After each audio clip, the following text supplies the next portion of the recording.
At you. Okay, hey, welcome to the StreetText Mastermind, everybody. Let's get this rolling.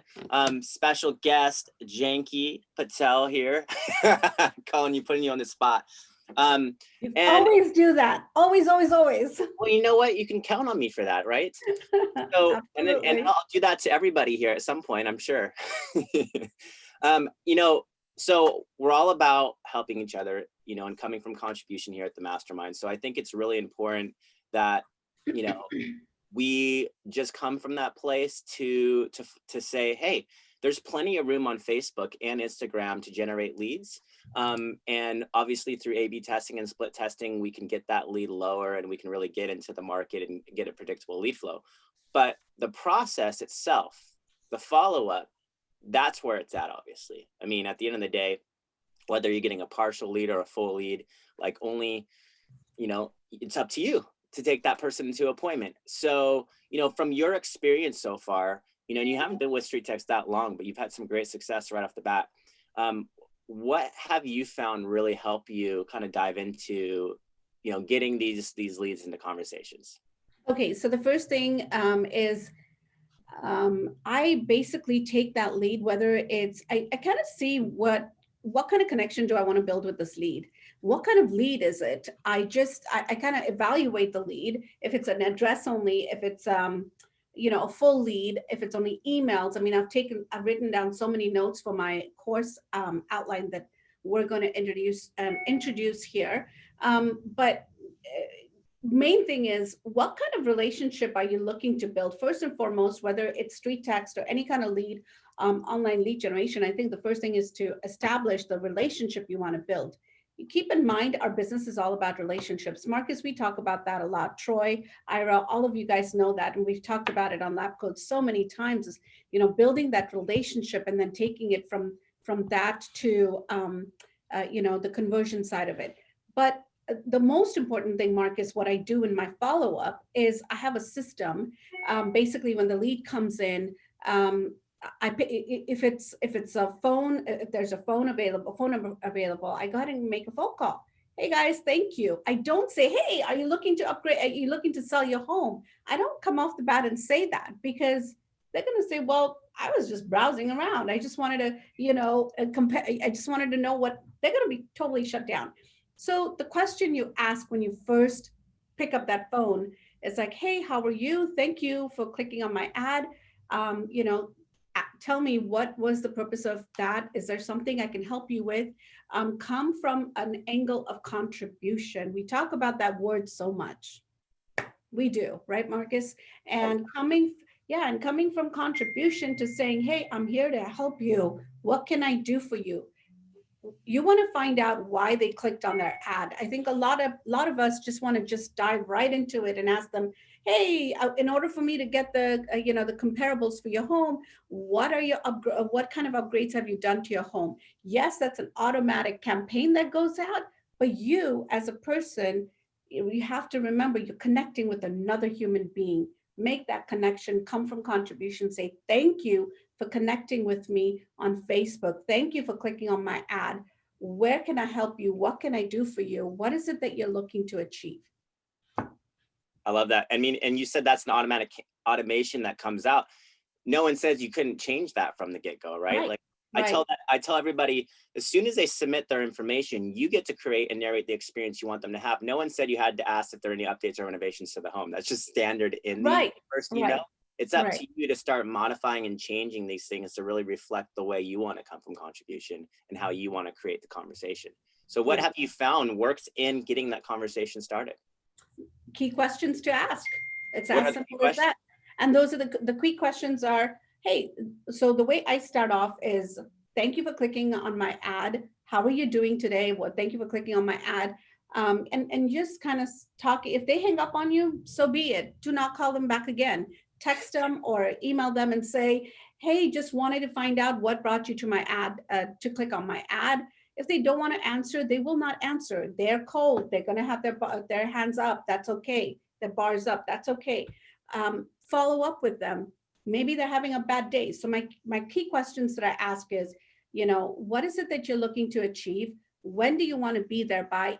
again, keep in mind, what is the flow of the conversation? If they're just very, cold, let it be. Don't bother them too much and say, I'd love to go ahead and send you some information, just to help you understand what the value of your home is. That's it. Don't push. I love it. And so, and this is assuming obviously we have phone numbers, right? So Yes. because we'll obviously address the partial leads, and because there's so many layers of, at least on the seller side. Right. So do you have a speed to lead component in this? Do you like what's the way you guys work in terms of when you get on the phone, how fast from that lead coming into your dashboard to you getting on the phone? So when my ISAs are not working, like they're usually from 11 to 7, and they're making their phone calls, if they're not the ones calling, speed to lead matters, guys, because they're right there, they're in that mindset, they're in that mind frame. You want to capture that as soon as possible, right? If you cannot make it happen, your automated text message is going out, they're not going to respond. So many of you guys have said, oh, they're not responding to Julie, they're not responding to the text. That's not the purpose here for Julie. Julie will just be in front of their face all the time, texting them. But if there's a phone number, I urge you to pick up that phone and call them and dial and just say, hey, I'm a real human back here. I just want to introduce myself to you. And that's all I wanted to do. So the way I follow up, and again, Marcus, I'm a very strong believer in speed to lead, to that lead, because ever since I got into real estate, any kind of online lead generation I did, any kind of leads that I got from Trulia way back when, 10, 11 years ago, I called them right away saying, hey, thank you for reaching out to me. What is it that I can help you with? Are you looking to buy, sell, or invest in real estate? Now, that was a Trulia lead who clicked. That was a buy lead that clicked on a particular home, not a sell lead. So again, determine the type of call, what ad they clicked on, determine the type of lead it is, and then take it from there. Do you address like, hey, you were probably just curious, randomly scrolling on Facebook? Do you kind of try to get the guard down first, or when you pick up? I absolutely do. And that's the thing. The way to get the guard down is very important. How do we do that? Is to ask them the key questions like, hey, you're probably just looking around, not a big deal. Here's some information. I can send it to you in the next 10 minutes. Are you okay with that? And then they'll probably say, yeah, sure, no problem, or they might just say, nah, I'm just browsing around. No problem. Go ahead, take your time. And if you need more information, I'm here for you. If not, enjoy. You don't want to kind of grab them at first and say, here, bombard them with questions. That's something I do not do. I want to come from contribution. Oh, by the way, just wanted to let you know, we have a great contest going on Facebook. I have my friends and my family participating in that contest. I kind of gauge the conversation, Marcus, when I ask the key questions. I kind of gauge it. Sometimes they're friendly. Sometimes they just want to hang up and let it be. It's okay. So that's awesome. So, I mean, anyone have questions for Janki? Because right now we're just addressing the full lead submission. We'll focus on like taking that back to the email lead, and we'll take that back obviously to the addresses as well. And then, talk buyers as well. But this is a good opportunity to ask her specifically questions about the phone call. No one be shy. Unmute yourself. Hey, Janki, this is Erwin. How are you? Hey, good, thanks. How are you? All right, great. Thanks so much for sharing. Just quick question. So when you said, if they say, no, I'm not interested, I'm just curious, and then you say, that's fine, no problem. Do you call them again after a couple of weeks just to say, hey, I'm just following up? What do you do? I mean, do you send them emails or? I do follow up with an email right away, and I just let them know, hey guys, hey, Mr. Seller, I see that, you clicked on our ad. Again, I'm just reiterating what I said on my phone, right? On my phone call conversation. Thank you for picking up my call. I appreciate it. You might be in the middle of something and we couldn't talk, but I just wanted to say thank you. I appreciate you. And if there's anything I could do for you, good, I'm here for you. I do follow up with a phone call in a few weeks, in a couple of, I'd say about 2 weeks, and I have my system. I'm writing it up exactly what we do, and it's going to be in our course, obviously. But my follow-up is after, so if there's a phone number, we call, we email in about 2 days, And on the 5th day, now remember, if they are wanting to sell, buy, or whatever it is, just curious immediately, whatever that comment is, I try to go according to that. So I have a system where if they're just curious, then I do like every 2 weeks, I'll send out an email, or every week I'll just say, oh, 123 Main Street around your home just closed for X amount, just giving them that market update, so to speak, right? I don't bombard them with emails, no. I don't bombard them with phone calls. You let them come to you. The best way to do that is to Facebook friend them, show them what you do on Facebook, have a drawing on Facebook, $5 gift cards, the Starbucks gift card, a $20 Starbucks gift card. We had that, and that's how we got quite a few people who wanted to participate. We asked key questions. If you were to move, where would you go to? I'm sure some of you guys saw that on my Facebook. All right, thank you.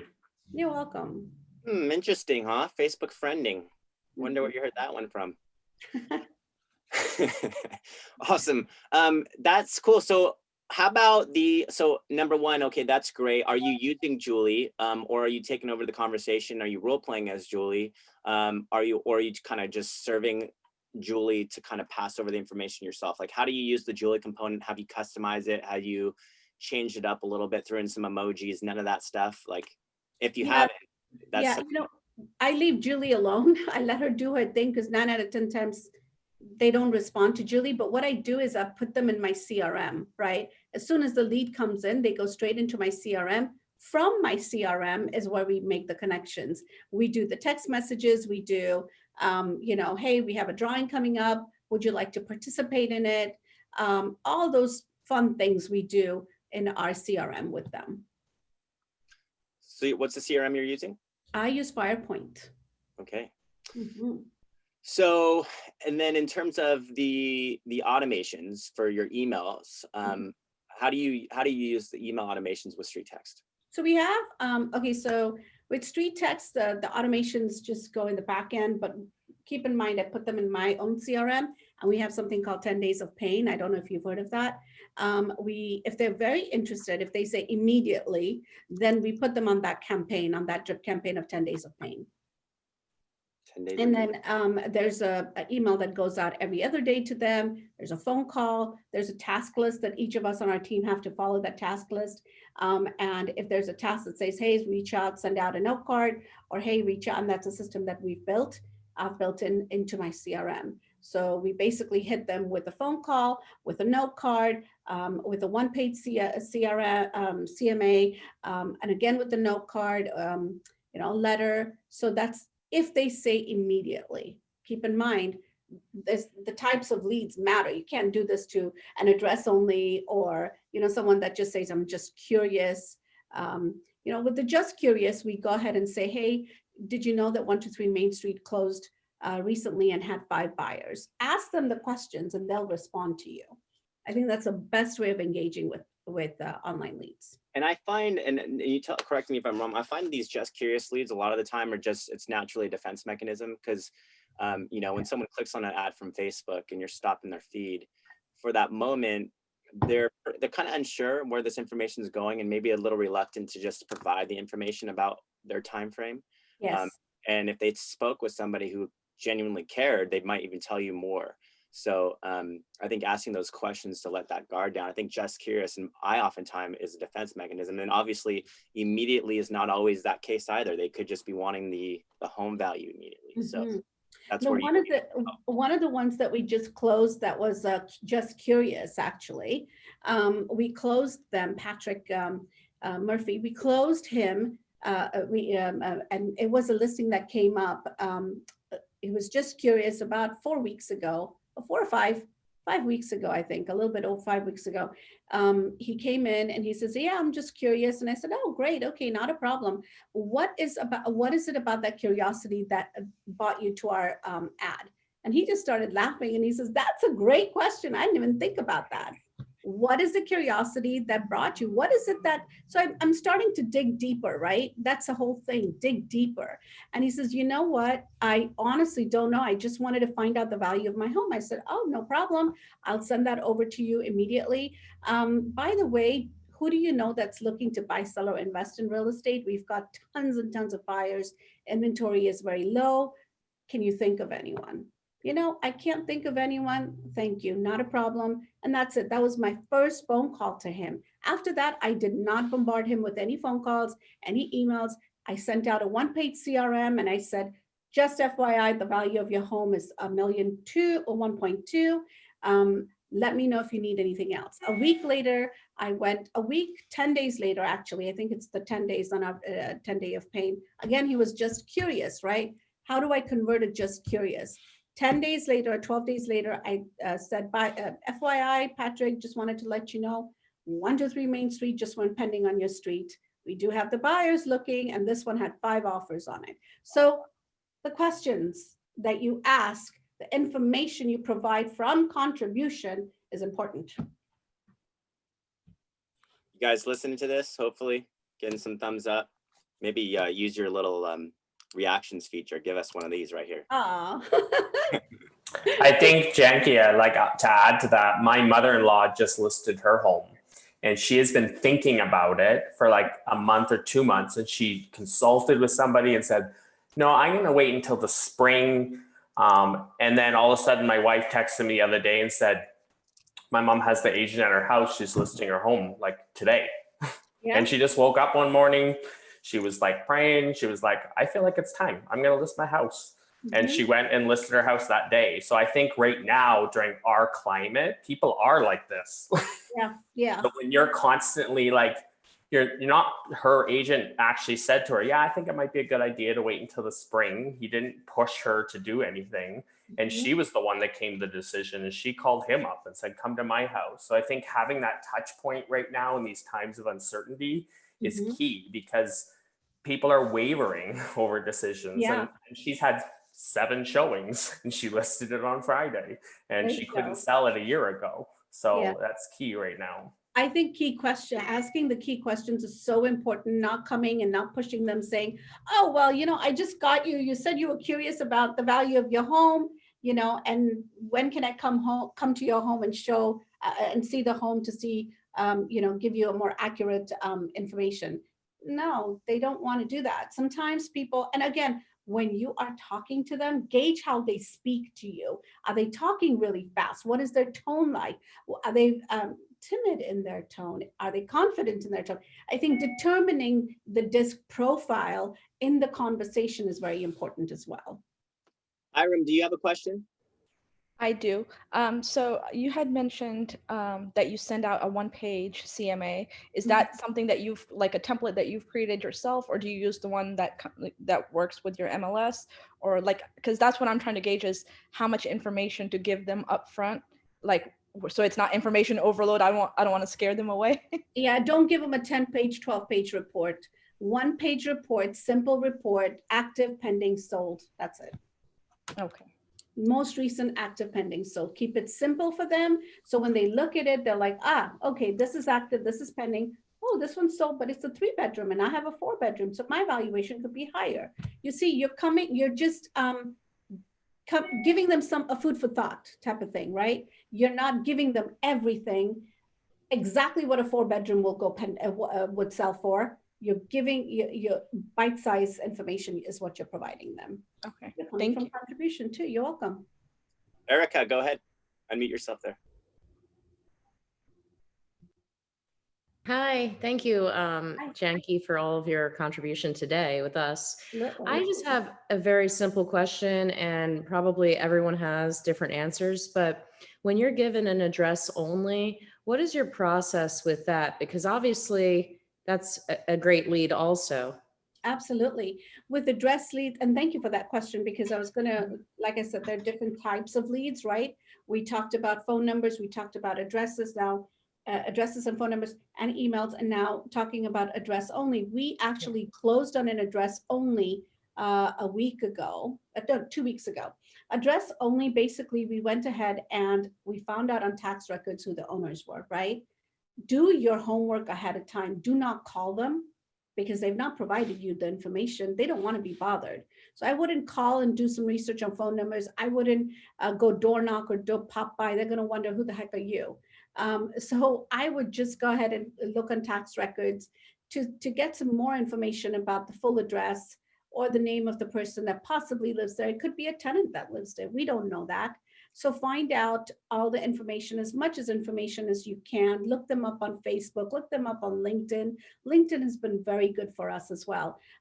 Finding out who they are, if they are the people, that own this particular property, and I would take it from there. So what we did is we found out that he was not the owner. He was renting that home out, but he just put the address only. So I went to my title company and I said, okay, I need your help. Get me some information about this particular address. That's all I have to go by. They gave me, as much as information as they could, the property profile. And now the owner lives in Ohio, and he wanted to sell this home. And the tenants were vacating the home, and the tenants were looking to buy. Oh, so okay. The tenants gave them a 30-day notice to leave. And so the owner in Ohio said, hey, I need to sell this like yesterday because they're ready to leave. What can you do for me? How did we connect to the owner in Ohio, right? We looked up tax records. We looked up forwarding address. Sometimes they have it, sometimes they don't. Luckily, in this case, they had a forwarding address for us. That's how we connected with them. And so when you connected, you sent them something, being that you only... Yeah. Or did you have the phone number from the title company, or how did you get? We didn't have the phone number. We just sent them a letter saying, hey, thank you for clicking on our ad.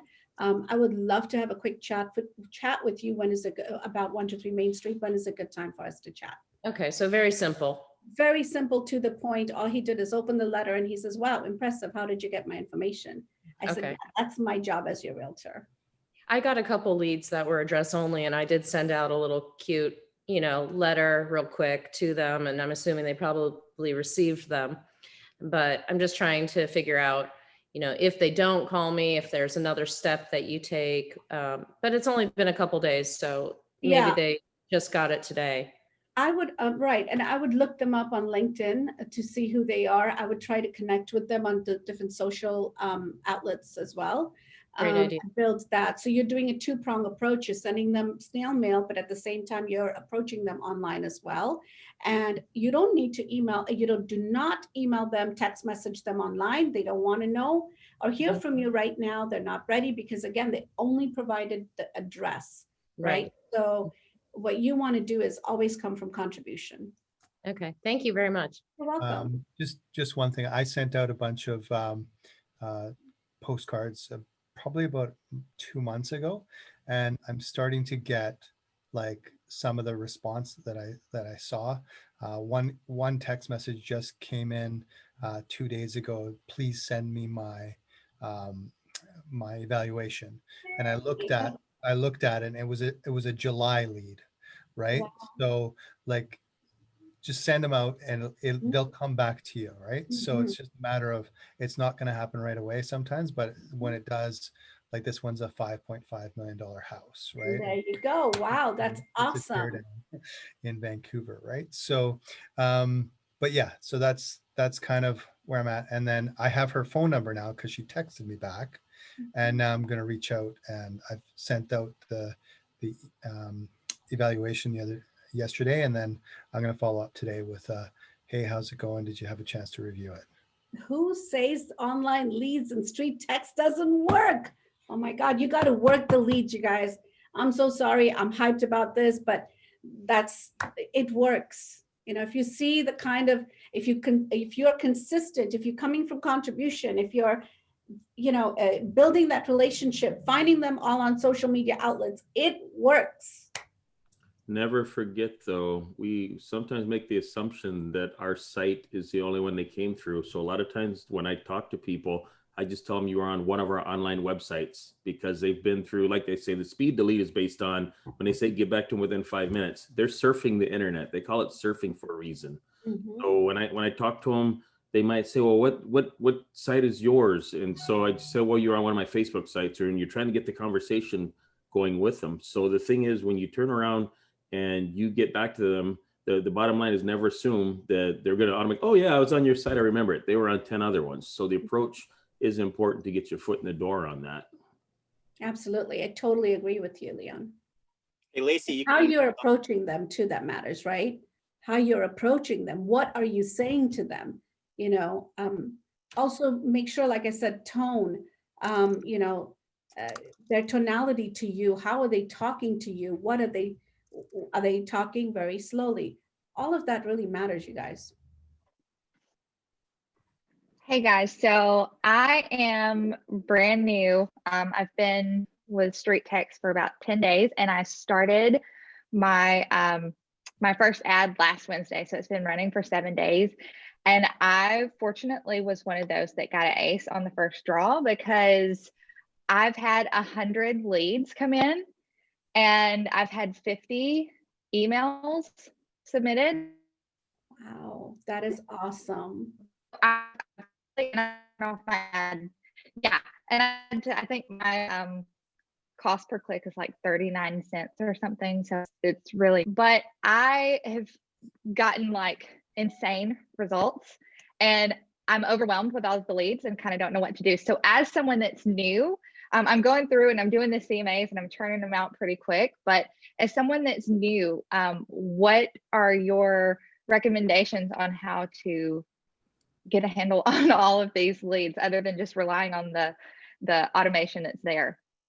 Now, right off the bat, I would go in, because what the big fear is going to be is you're overwhelmed.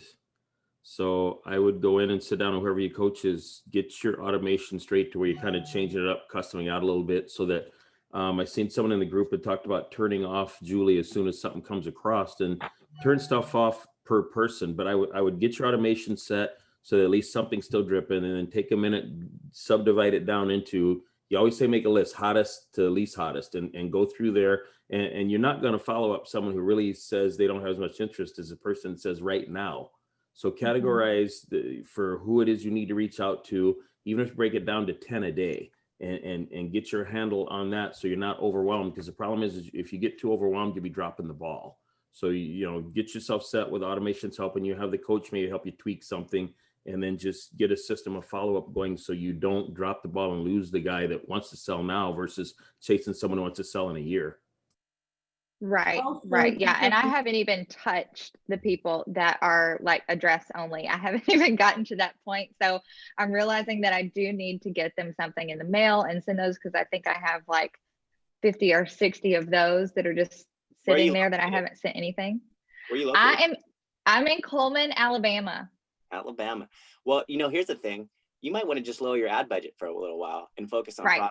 I mean, if you're getting overwhelmed with lead flow and you know the ads are going to just crush it there, which, you know, in some markets they do because no one's running Facebook like that, then just lower your ad budget by a couple of dollars every single day until you get into comfortable lead flow.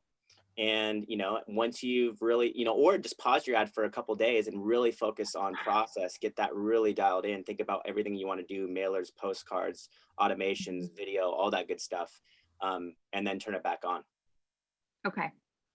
I saw someone ask what kind of ad I'm running. It's just the seller ad, like the very first one that popped up. I literally just put in my county, like I didn't dig into anything. I literally just drew that ace, guys.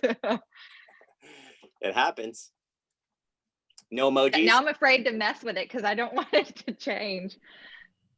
Yeah, I'd keep it running. I mean, you can make iterative improvements. You don't have to like stop it. You can obviously down the budget a little bit. I think that's a great point that Marcus made. Keep it running. Tweak those emails, customize and personalize them. Just make sure that they're basically saying what you want to say, and then make sure you're delivering on the contribution. So if you can handle sending a CMA to everybody with the amount of leads you have currently, then you've got a good lead flow. If it's too much, if you don't have the ability to follow up with everyone, lower that budget a little bit, but send that one-page CMA, just like what Janki explained and described, and then have some sort of range. So people feel like there's a reason to have a second conversation with you. There's a reason to follow up, because you've delivered on what you said you were going to deliver on, but now they want a little bit more information.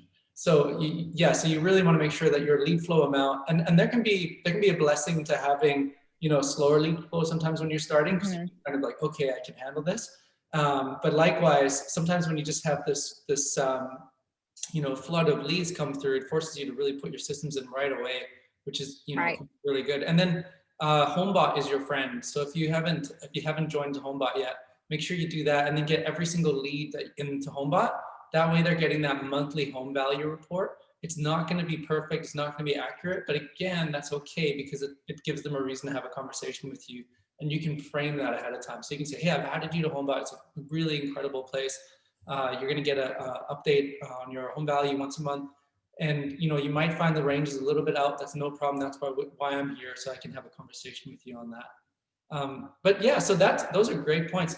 I just want to ask, Janki, so you mentioned a little bit about the disc profile, and I want to dive more into that, because I've seen it's like you can, it's like if you're getting listing appointments, but you're wondering what's not, like why they're not going further, or if you're getting conversations or you're getting people to respond, but you're wondering what's going, like why it's not going to that next step, it may be the disc profile.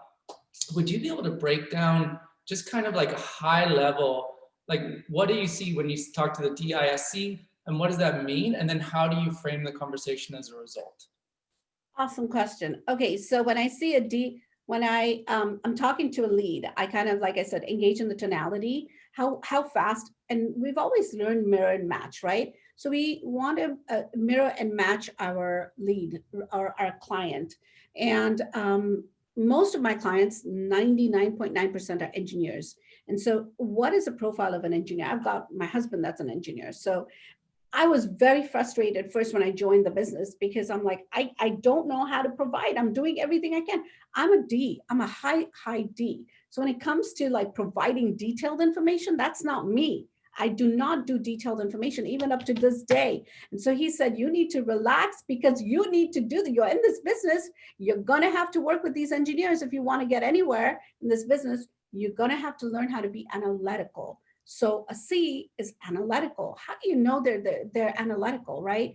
How do you determine that? Well, with the kind of questions they're responding to you with, right? Are they asking about, hey, a year ago, what was the market like? And I have my own radio show. So a lot of these listeners who are listening are software engineers, or there's something with engineering. And so I learned it that way also, is that I need to provide numbers. So I know my numbers, like last September, 20% of the market has increased 20% from last September over here, in California or in the Bay Area, right?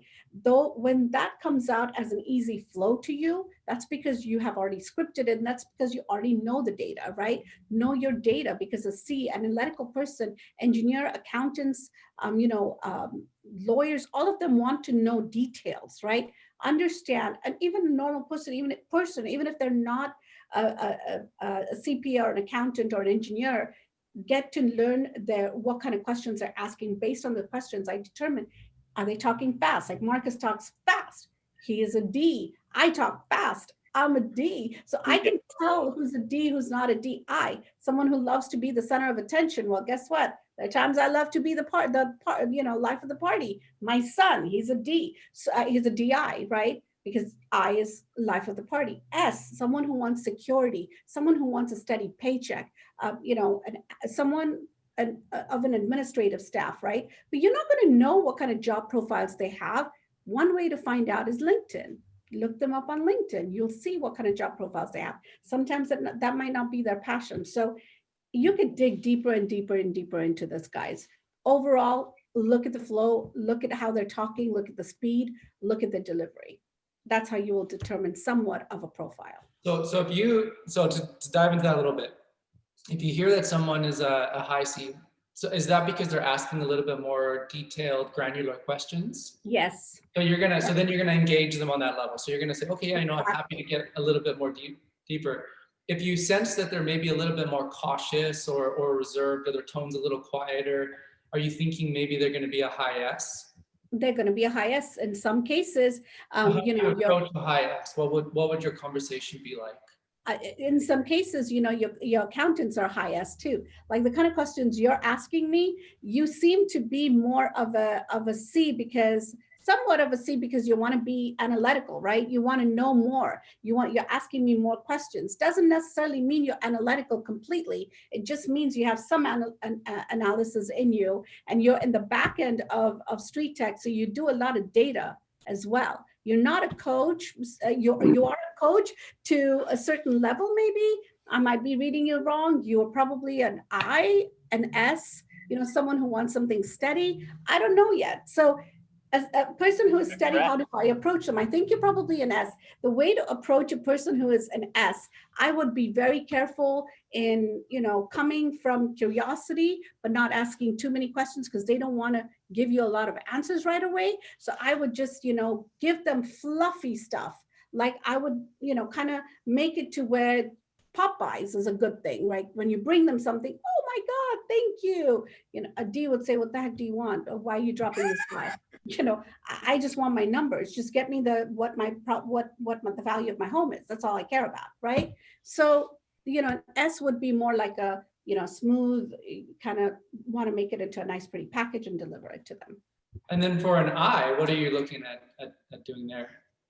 They really don't. They just want to party. Like, no, they're life of the party, right? So basically, Marcus, for example, he is a D, right? He wants these answers. He wants to get to the bottom of it. He doesn't care about the details of the CMA. He wants to know the bottom number. That's all I care about. How many people showed up? 67 people are here right now. We had 73 earlier. Analytical person will say, well, what happened to those 3? Marcus doesn't really care. He just wants to keep it going and just keep on asking those questions that will keep everyone engaged, right? That is an I as well. No, so that's fascinating. That's a good discovery process. The reason I'm asking these questions is because it can make the difference. Because if you're a high D, guess what's going to happen? You're going to just kind of run in a certain direction. And it's good to, especially for high Ds, to be like, stop and be like, hey, wait, have I figured out what I'm getting back from them? Because if I run, I'm going to cross out potentially 2 right off the list. The C and the S. If a high I, they're going to jump in, they're going to want to engage. You're going to want to give them space to be the party. Laugh at their jokes. Everybody likes that, but it's important. I think those are really key things. I love what you shared there. That's good. Janki, I have a question for you, and it might be revisiting something from before, but as far as your videos go, do you across the board really make the email text when you're shooting out videos? Is it very, very short, more like a teaser to what's in the video to get people to watch each and every one of your videos, whether it's the intro or anything else throughout the stream? So an intro and outro is very important when you're doing videos, right? So on my FirePoint, I do have an intro. Interested in your home valuation? You want to know if your home value has increased? Something of that sort. Click and tune in, and I'll be more than happy to share that with you. And I do only maybe less than a minute.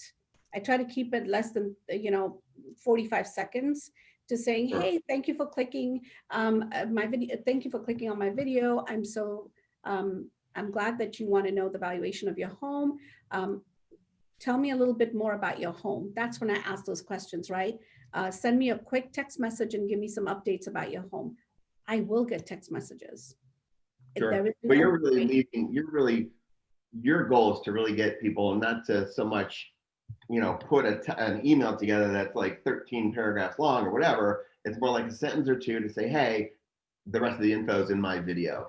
I want you to watch the video, basically, no matter where that video is throughout the process. Right. And I like I said, I'm trying to build that relationship.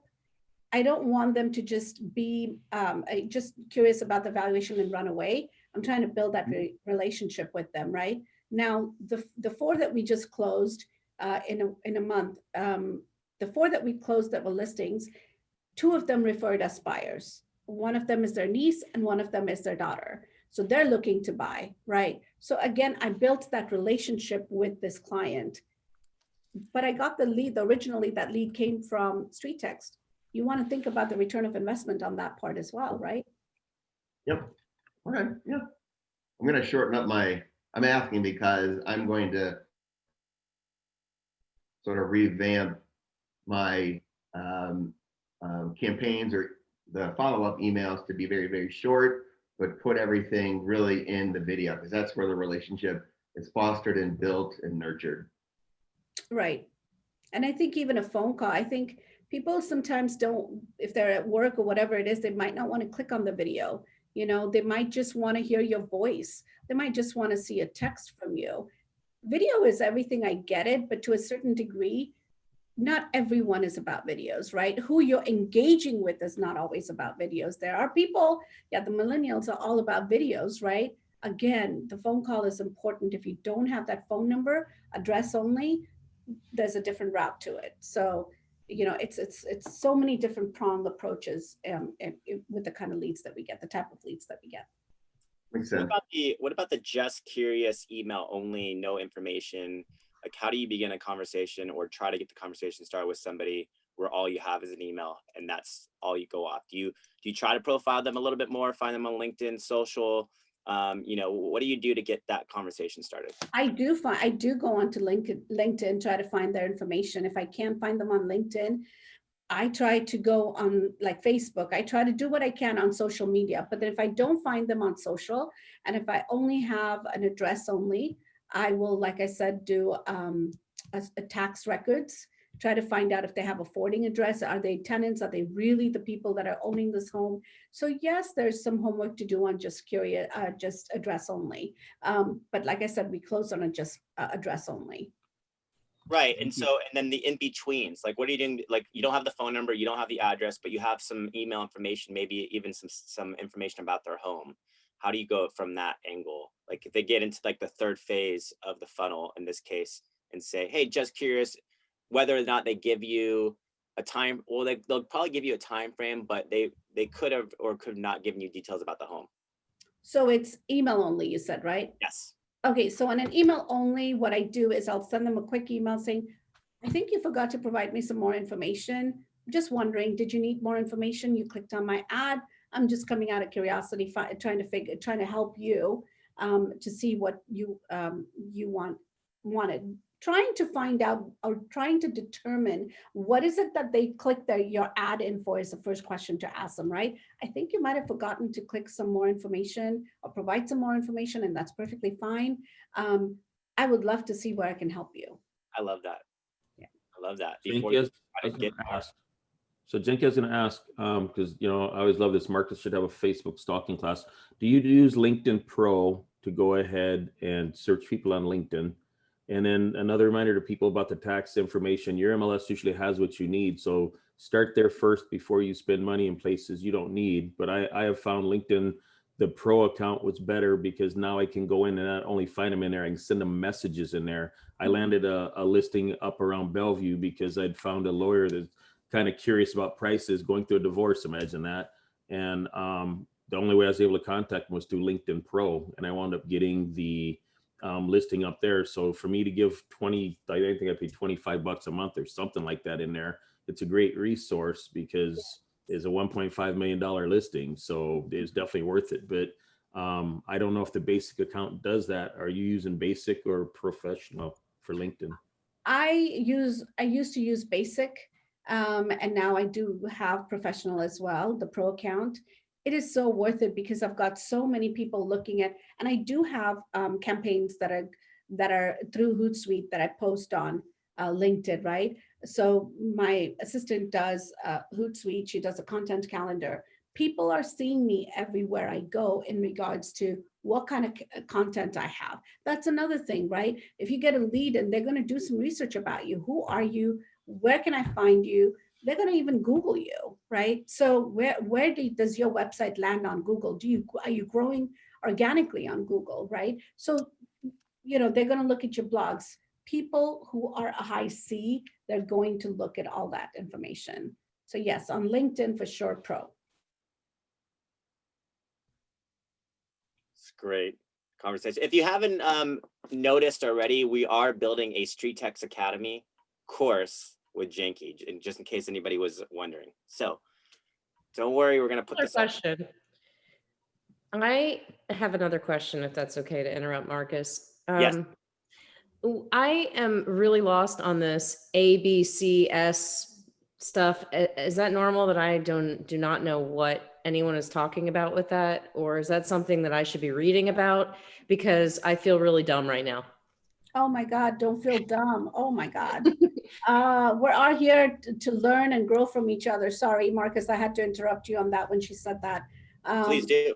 Yeah, I just don't understand. Like, I wish I could determine. It sounded like you were a psychic reader when you were talking about like his personality and what he's into. And so I'm just thinking to myself, like, I have my own opinions of people when I'm talking to them. And like, there's that type A personality. Like, I guess that's what I am. But I've never heard of this before, and it's very interesting to me. I don't know who you are. I can't see you, but no, I wish I could see your face. But no, it's not. It's about learning the profile, right? It's learning and engaging and coming from, you know, a human perspective, right? This is where we are all humans and we want to get to know each other, but we want to know what is it about that person that they're asking such particular questions. I think a profile, a DISC profile, if you go ahead and Google DISC profile, you will get some more information about different personality types, right?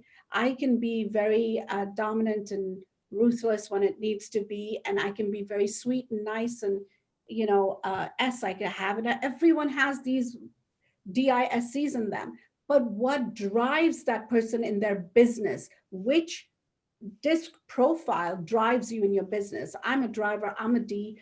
Marcus is a D. Jonathan is probably, Jonathan, I still didn't guess what you are, but it's okay. I'll get it. But that's the thing, you know, the more people you come across, the more you will get to know them. Like Wendy, if you're here, I think Wendy is more of an S, right? She loves to help people. She comes from that caring perspective. She's always smiling, you know, and delivering her message across. So, you know, I think it's Wendy Humphreys, I think.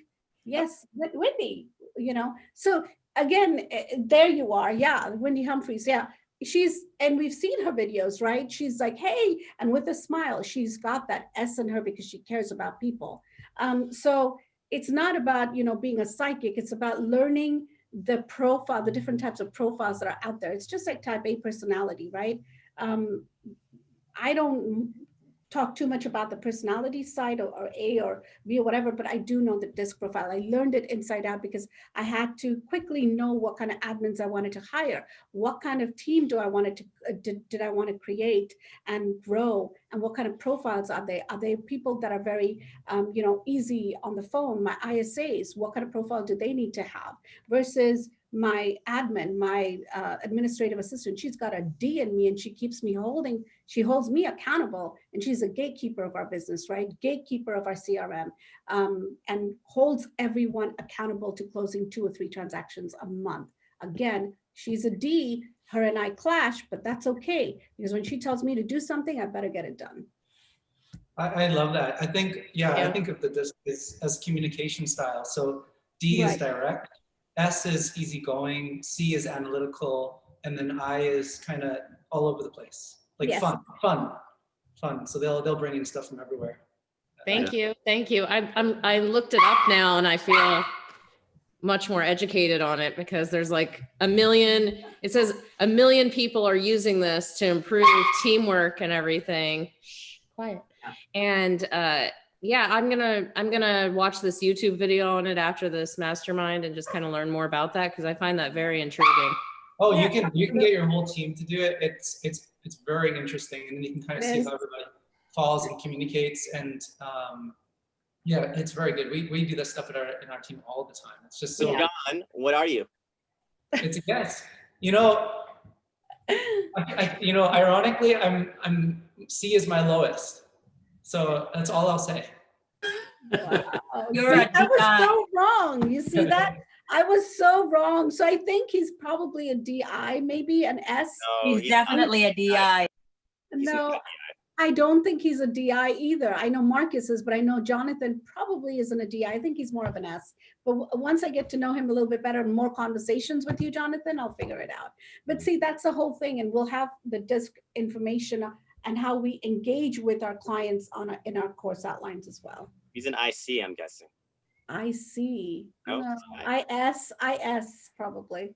Oh my Erica, goodness, why- you guys are so into it. In my next mastermind, I'm gonna have to know what I am. I don't even know. Oh, IS. You are an IS. Absolutely. Yeah, IS. Who, me?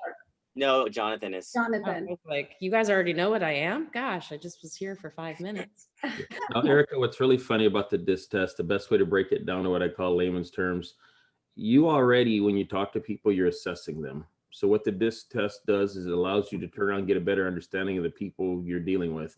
I do lead generation. So when I hand a client over to another agent, I want to make sure I have a better fit. So when you're looking at people and you go in and you sit down, I mean, it's a working interview. When you look and talk to a couple, you know, you get the husband in charge and the wife that sits back, this and that, and you're knowing that it takes both. So when you're dealing with two types of different personalities, it gives you a better perspective to really what it is that feeds to their inner needs and whatever, and it makes the relationship you have with them better, which makes your job better overall. But you're already doing it. Yeah, this is really cool. You're just putting a name to what it is that you're doing as far as their type now. And also, backing you up, Leon, is another thing is when you're sitting in front of them, right? Who is the driver? Who is the real driver here? The husband can be chattery, but who's the driver? It's probably the wife. 9 out of 10 times she's going to say yes and no. In Marcus's case, I think that's true. His wife is the driver as well. There you go. See, so it's not always the wife. In some cases, the husband is. And so many of my clients, 99% are Indians and software engineers. The husbands are, right?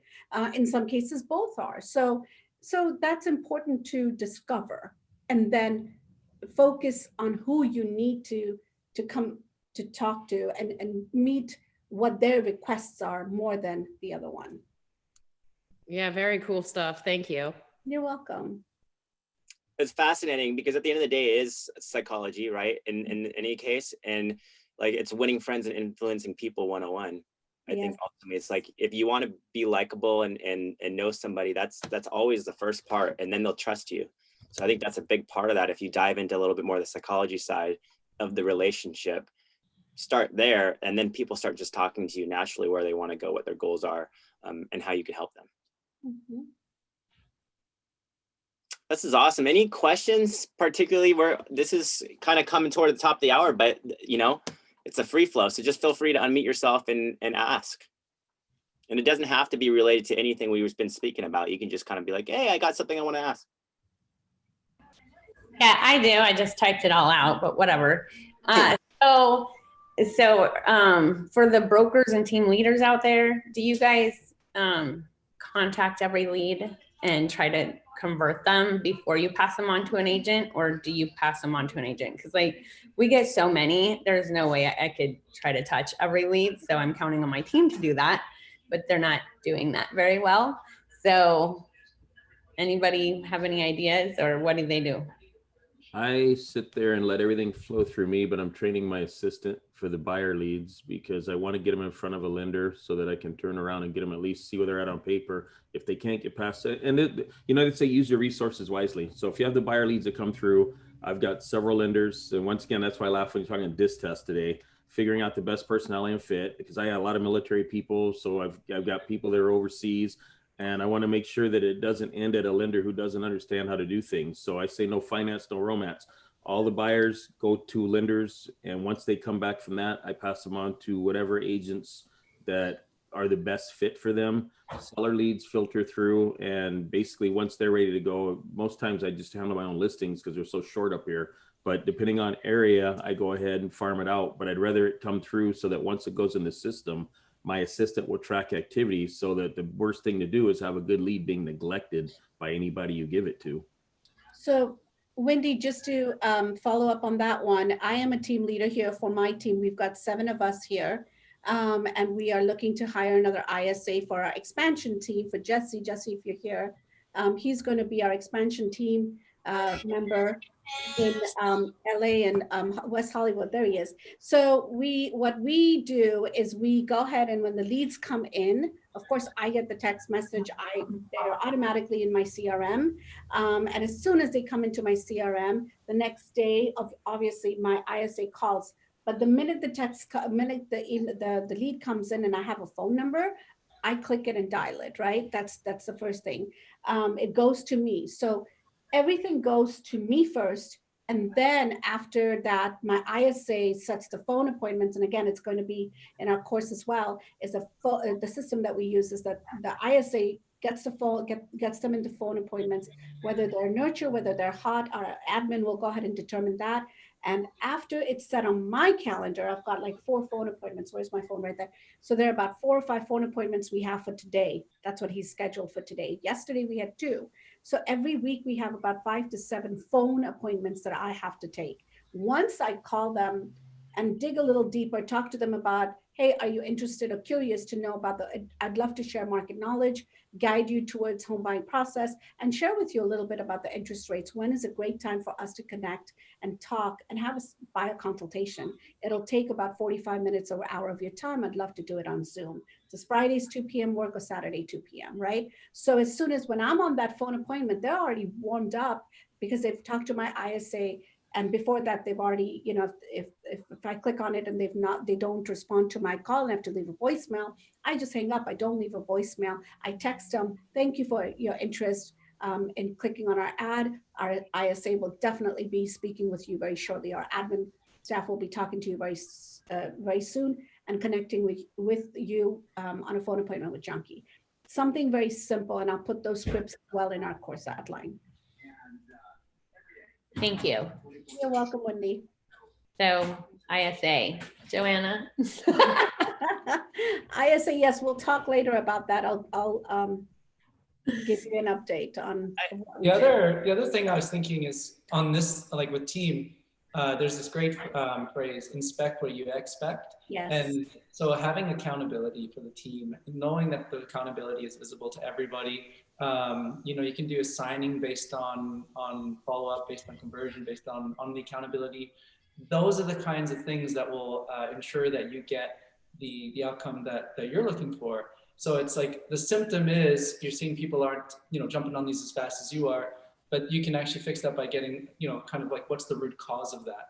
And you know, adding some you know, some basic accountability. Accountability is like a really great thing. Think of it as just visibility and you know, just being able to take account of where things are at, and so we can make better decisions. And then you can even have better visibility into your team and how are they doing. Right. Yeah. I mean, we can see everything they do on follow-up box because, you know, as far as they're making their notes, setting up action plans, doing this and that, but just not closing as much as I would like in order to pay for all the leads. So, you know, but I don't know if it's just the leads or if it's the agents. I know 90% of our leads coming in from like Wailopo are renters. So my Wailopo leads are not renters, Wendy. We closed 7 in Wailopo this past month. We did 7 in Wailopo. I understand that. I'm saying that when we reach out, they're like, oh, I didn't want to buy, I want to rent. 90% of our leads that are coming in Vegas. Okay. Yeah, Vegas. Yep. Okay. So I don't know if it's because the rental market's exploding. I mean, there's like 15 applications on every rental here. It's so crazy. So anyway, and they're trying to convert them to buyers. So we're just, yeah, I didn't know if, you know, if taking over all the leads would be better, but I really don't have time and I already have. Well, I wonder, so if you've got good lead flow, you got great traffic, you know, that's checked off, so that's not a problem. And then if you can see the visibility around the activities being done, you can say, okay, well, that's checked off. We know that's good. Well, then it's a conversation about exactly what Janki's talking about today, which is like, how are you communicating? Maybe share this video, share some stuff where it's like, you know, you can maybe share snippets of it or whatever you want to do, but just say, okay, like, how are you having that conversation? Are you, you know, are you aware of the personality of who you're talking to? Because it might be a coaching conversation. It might not be an activity-based thing. Maybe people are working really, really, really hard and they don't know why they keep hitting a wall. And so you always kind of figure it out, because if a person's working really hard and they're coachable, they're going to have success. It's just a matter of time. And right. But if they're not doing activities, they might be really talented at you know, the next stage, but they're not giving themselves enough opportunities to really run with it and see that for themselves. So it's, yeah, just kind of look at those 3 things, like what area is it versus saying, okay, because you can take it all on self internally and have an ISA. I think that's like smart anyways. And then, but you'd still want to be doing the other 3 things anyways, as regardless. What I would Janki's gotta go. Everybody say bye to Janki. Bye, guys. Bye. See Bye. ya. We'll What would definitely have the course ready for you guys in a few months. Just I'm working on it. So thank you so much, guys. Bye. Thanks. Wendy, what I would recommend to you at this point is if you're not wanting to handle that part of the business, you know, we always say delegation is the hardest because we want to feel like we need to have our hands on everything. Pick one person that you feel is going to handle this, train them to be able to take it, because like in my systems, all the leads generate straight to me because usually it's tied to one phone number and whatever. And the back end of my website on my Real Geeks, I can go ahead and let it roll where it'll go ahead and transfer it over, but I still want it to come to me. So I would suggest picking one person, letting them be the ones that handle it. And then you just do maybe a daily follow-up on her to look and see what's going on with that. Get your morning briefing on where they're at and let them handle that part of the business. So it frees you up to do the rest, because as your team's been growing and your numbers grow, there's not enough hours in the day. So true. I know. Thank you. Appreciate it. If one thing I was going to say, one thing I've learned from all of this is, you know, being here for 5+ years now, there's so many different ways to convert leads. So many different ways. Like what you learned from Janki today, like that's, you know, high level broker, you know, psychology stuff, and team level, right? And then there's, you know, Jennifer Salter, who's just tenacious in the pursuit of the relationship, and she'll do everything and anything to get her emails open and watched. And she comes from a teacher background, and she's, you know, she's almost teaching, and she's just, that's who she is. And she's done 15 deals with transactions. So like, don't feel like you have to go any one way. You just got to go the way that gets you results, right? You know, Melissa was using that strategy where she includes the coffee card in the mail and addresses the time and day she sent the video CMA. You know, Donna does her thing. Donna never picks up the phone, and she's done triple-digit transactions. So there's no one way to do this. You can't always go be looking for the next whistle, like, or the next, you know, dangle. Who's gonna, you know, what can I do to get the best results? Like, you got to ultimately figure out what you do best and stay consistent with it and measure it and make sure things are being received and opened and watched. And, you know, and consistency breeds results, especially if you're doing things authentically. That is so key. And if you enjoy it, you'll do it, and then you'll stay consistent, and then you'll get results. That's super key. Thanks, Marcus. Yeah, we'll end with that, because I know everybody here wants that next conversion strategy, but you got to ultimately figure out what you love to do and like to do and what gets your personality across, and do that consistently, because there's no one way to do it. You know, that's all I can tell you. Yeah, don't second guess yourself. Like people like Wendy, like if you're already crushing it, keep doing what's working for you. Like you've already figured it out. Like, so if whatever that success is, whether it's I've got a conversation or I got an appointment booked, or like write that down, take a note, mental note, and then say, okay, I want to do whatever it did to get there. I'm going to do that again, and then keep repeating it, and then you're going to see that snowball effect. So just focus on your wins and then do more of what is winning, like what's causing that win. I'll take anyone's renter leads that they have in Florida, because I can tell you 99% of my renters turn into buyers, and I came from that sector before becoming a realtor. So sometimes people really kind of like downplay renters and that they're not buyer right now, but they do become buyers eventually, most of them. So I just wanted to chime in and say that. Yeah, that's a good point. That's why you want a long-term drip on those. All renters want to become buyers. They just don't know how to sometimes. Right. That's where you can become an expert and help them say, hey, what you're renting right now, I can get you, you know, we could get a mortgage. Yes. So, yes. You know, and you could be saving money. So I think a lot of people are just unaware. They're ignorant, maybe even. So I'm not sure, but never know until you know. I can tell you that I've converted 3 renters just this month alone into buyers. This is separate to StreetText, and one of them's buying a $500,000 house, which is pretty good in this little neighborhood I'm in. And then another one is looking at $1 million property. So they didn't know that they had that potential. So if you, you know, let them talk with a lender that you prefer, or give them a couple of names to start a conversation, a lot of those do convert into real dollars. And sometimes, yeah, you have to help them with a rental for a year while they're getting that going. But a year from then, they do end up staying loyal to you most of the time if you do good follow through and follow up on everything that you tell them. I actually ran an ad that was just like that. Basically, for the hell of it, send me how much you're paying in rent, and I'm going to show you what house you can afford. And I got 2 listings from that. And that was not listings, deals, but that was before StreetText, but just sort of an ad on its own. And yeah, you'd be surprised because there's people out there that are paying, you know, well, I don't know what it's like where you are, but you know, $2,700 a month rent. Yes. So Yeah, exactly. there you go. So if you can easily afford a house if that's what you're paying, depending on your down payment and everything. I just don't, I just, in my time in this real estate world for the last over the decade, I just don't snub my nose to renters, even though sometimes it's not the lead that maybe I want in that moment, because you can convert those into buyers many times. Many times no, but many times yes. Cool. You can put that in Facebook Marketplace to run as a 3 ad. And Wendy, I'll send you 3 homes you'd own for the same rent payment.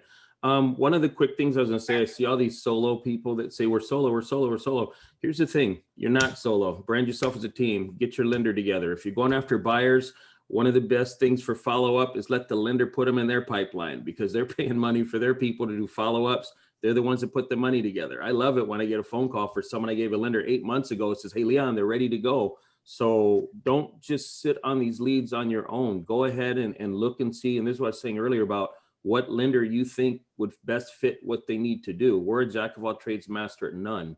So if you get it, like if I got a VA guy, I'm gonna give it to VA lender. If I got a first-time buyer, I'm gonna find someone at first-time buyer programs. But one of the things, you know, like I said, and Erica, you know, when you said like that, people would love to have your problem, believe me. I just, you know, so what you do is you get these guys out to your lenders for the buyer side, because the lenders are going to follow up. They're going to get them set. They're the ones that show me the money. When they tell you they got the money ready to go, now they come back into you. But use your resources wisely and don't think that you have to do it all. This is where delegation becomes so hard, because we're afraid to let go of some sort of control, but it's not a matter of control. Get back to the business focus. It's a business in your mind. And if you're doing every aspect of the business yourself, you're not doing the business the right way. And I know there's more than one right way, but like I said, you're not a lender. So you're not the one doing the money. Get the buyers out, let someone else work them, and just start getting your systems in place and prioritizing. And that solo quickly turns into more than that. Yeah. If you have a team and you're trying to do everything yourself, then you're not supporting the team. You can't support the team. Like I love Jocko. He wrote a book. He's a Navy SEAL, and he talked about the fact that, you know, he loves to fire a gun, but when he's firing the gun, guess what? He's not supporting his team. So he actually needs to move himself in a position of being in the actual line of, you know, in the line, so he can step back and say, okay, overall, what's happening in the mission? What's happening in the strategy? How can I support everybody else that's around there? Because there are things that are a lot of fun and things that you enjoy doing, and you don't want to remove them entirely, but you want to be able to make sure that you're doing things that are supporting the team. So those are really good points. Really good points. And everyone's got a team. You've got Julie, right? So you're not solo. Yeah, everyone's got Marcus. Awesome. Any last second questions, comments, anything that you want to pull away for while you have the group here? I know we're kind of winding down with 38 participants here, but this would be the time. All right. Gets up and win. I'm just like, I had to relocate to my dad's house because my freaking seller locked the security gate and didn't leave a key, and the buyer's trying to get in. So my dad's trying to go pick the lock so they could get in, and my grandma's running around, and now my sister's here. So they're all part of this today. Thank you. Let me know when you get a listing with one of the Raiders. I know, right? Yeah, I saw someone got one. I was like, that last game is not something to talk about. We don't want to talk about it. We'll forget about it. Last one going out the door then. Here's the one. I was telling Marcus this because yesterday I dropped it on one of his groups. I was talking about how, you know, giving Julie your own personality. If you don't have an avatar for Julie, go put one in your group so that, once again, you're not solo, you got a team. So go find an avatar. Set it up for Julie so that when Julie goes out, you're giving her her own personality and separating it. And then that way people see things. If you've noticed, you can piggyback off other things. And I was saying yesterday, the NFL has started doing that, where they're putting, hey, your favorite star is out there in avatar thing. So go create an avatar for Julie. They're free, free 99, and get it out there, get it going, and see what kind of results you get. And yes, I accomplished my goal. I challenged away last week. I got, instead of 60, I had 137 people for text between last week and this week. And I just took a phone call. I'm actually going out to video a listing that goes active tomorrow night. So the follow-up works. Emojipedia.org to get the emojis, and you can pull your emojis into your SMS. I think that's a cool thing to do. It automatically makes you unique and different. I know Wendy's done it with their home. Instead of saying home value, puts, you know, home emoji value. It's just a little bit unique, different. And then if you're using Julie, why not put a little icon of a girl or something, like a little lady emoji in there? Just be an emoji person. And Marcus, we post that on the insider group so we can just go in and get the links for where they're at. Yeah, emojipedia.org. That's how we do the ads, by the way, the seller ads, you know, emoji, emoji, emoji. Here's another thing I've been trying lately is emoji, emoji, emoji, down arrow, down arrow, down arrow. Because why not? Like, you don't know until you test these things. So, you know, we're in the world of emojis. Start testing emojis in your ads. Right. I changed my subject line that I said I was going to do to, I don't remember who it was that said the personal video included. Anyway, I changed it to that and took out the emojis. Oh, that was Wendy. Ah, thank you, Wendy.